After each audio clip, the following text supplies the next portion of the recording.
முதலமைச்சர் அண்ணன் தளபதி அவர்களுடைய 72வது பிறந்த நாளையொட்டி கழக மகளிர் அணியின் சார்பிலே இன்று மாற்றுத்திறனாளிகளுக்கான நலத்திட்டங்களை வழங்கக்கூடிய நிகழ்ச்சி நடைபெற்றிருக்கிறது.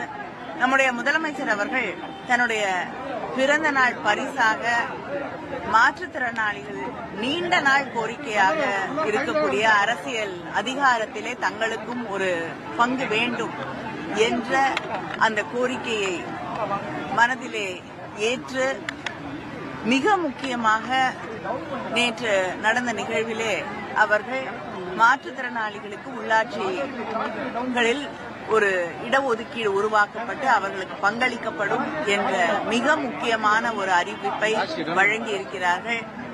அது மாற்றுத்திறனாளிகளின் நீண்ட நாள் கோரிக்கையாக இருந்த ஒன்றை நம்முடைய முதலமைச்சர் அவர்கள் தன் பிறந்த நாளை ஒட்டி அதை நிறைவேற்றி தந்திருக்கிறார். அவருக்கு என்னுடைய நன்றியை இந்த நேரத்திலே நான் தெரிவித்துக் கொள்கிறேன்.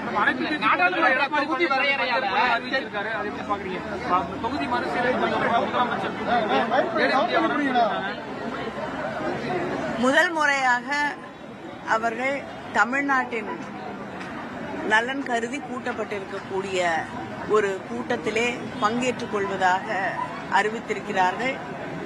தமிழ்நாட்டில் இருக்கக்கூடிய அத்தனை பேரும் இணைந்து இதற்காக குரல் கொடுக்க வேண்டும் என்பதுதான் நம்முடைய முதலமைச்சர் அவர்களுடைய கோரிக்கையாக இருந்தது.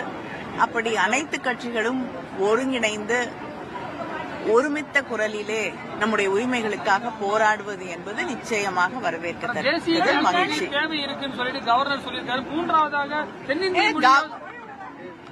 மக்களால் தேர்ந்தெடுக்கப்பட்ட பிரதிநிதிகள் வேண்டாம் என்று சொல்கிறோம்.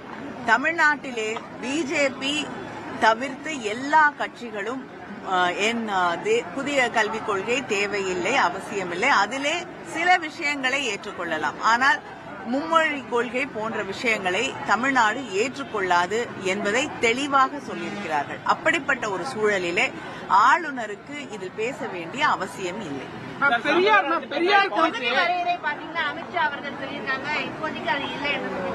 இல்லைங்க, இப்போ எந்த பாதிப்பும் வராதுன்னு சொல்லியிருக்காங்க. அதான் நான் சொல்றேன். இப்ப முதலமைச்சர் கேட்டிருக்கக்கூடிய கேள்வி, 39 பிரதிநிதிகள் தமிழ்நாட்டில இருந்து இன்னைக்கு மக்களவையிலே இருக்கிறோம். அது குறைக்கப்படாது என்று சொல்ல வருகிறாரா?